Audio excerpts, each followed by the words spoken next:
So, what does it mean when somebody has X company on their profile in the tech world? Well, typically you'll see people who once worked at the big tech companies like Google or Microsoft or whatever. They'll put that on their profile when they're completely hung up on their X and they haven't done anything since then. And so, as a hiring manager, typically what happens is you get them into an interview and you ask them about that, and they get really super passionate about the job that they had there.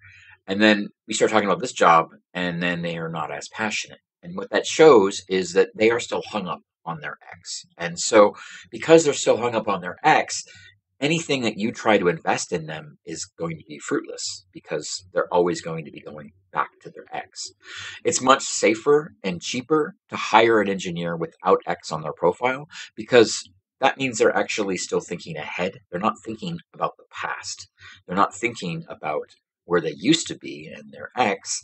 They're thinking about the future and where they can be and what they want to build, or maybe even just already building things already.